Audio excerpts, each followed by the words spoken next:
Hi friends, ఎలా ఉన్నారండి? అందరు బాగున్నారా? నేను కూడా చాలా బాగున్నా. ఈరోజు వచ్చేసి మొన్న పుల్లారెడ్డి డెంటల్ హాస్పిటల్కి వెళ్ళాము కదా, మళ్ళీ ఈరోజు ఉందన్నమాట. ఇంకా రూట్ కెనాల్ చేసే దానికి ముందు ఒక పండు పైన పండు వచ్చింది, అది తీసేయాలి. దానివల్ల ఏమీ ఉపయోగం లేదు, పైగా అందులో ఫుడ్ ఇరుక్కొని మీకు ఇంకా ప్రాబ్లం అవుతుంది, ఇంకా వేరే పండు కూడా డ్యామేజ్ అవుతుంది. వెళ్ళండి, ఇంకా 2వ నెంబర్కి అక్కడ తీసేస్తారు అని చెప్పి పంపించారన్నమాట. నేను ఏమంటున్నానంటే, మీకు అందరికీ పళ్ళని కాపాడుకోండి. పళ్ళుని నిర్లక్ష్యం చేసినారంటే ఇది చాలా భయంకరమైన నొప్పి. తర్వాత వచ్చేసి ఇంకా తీసేసినారంటే అయిపోయింది, ఇంజక్షన్లు వేసి తీస్తారు. ఇంకా తర్వాత మళ్ళీ ఇంకో పండు ఏమన్నా పెట్టించుకోవాలంటే ఇంకా చాలా డబ్బుతో కూడుకున్న ఖర్చు ఎక్కువ అవుతుంది అన్నమాట. అందుకని ఫస్ట్ మనము ఏదైనా తిన్నాక 3 times వాటర్ నోట్లో వేసుకొని పుక్కలించేయండి. పుక్కలించేసి పళ్ళు శుభ్రంగా పెట్టుకోండి. నైట్ పడుకునే ముందు కంపల్సరీగా బ్రష్ చేసుకొని పడుకోండి. ఇదిగోండి, ఇక్కడ చిన్న పాప ఉయ్యాలో కూర్చుంది. వీరు వేరే పల్లెటూరు నుంచి వచ్చారంట ఇక్కడికి హాస్పిటల్కి చూపించుకోవడానికి.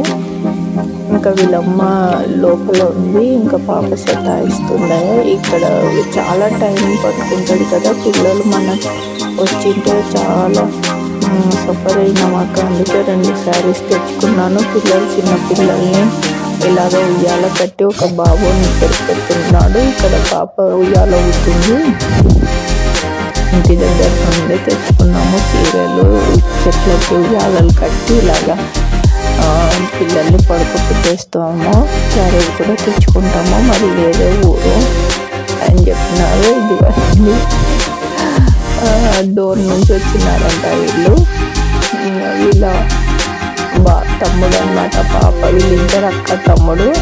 వీళ్ళమ్మ బండి పై నుంచి కింద పడిందంట. ముందర పళ్ళు డ్యామేజ్ అంటే ఊడిపోయినాయి. ఇప్పుడు ఆ పళ్ళు కట్టించుకోవడానికి వచ్చింది. ఇంకా లోపల వెళ్ళింది. వాళ్ళ నాన్నమ్మ పిల్లల్ని ఆడించుకుంటా ఉయ్యాల కట్టింది చీరతోటిగా చెట్లకి. 2 పిల్లలు తీసుకొని పాపం ఒక్కటే ఉంటే నేను వచ్చేసి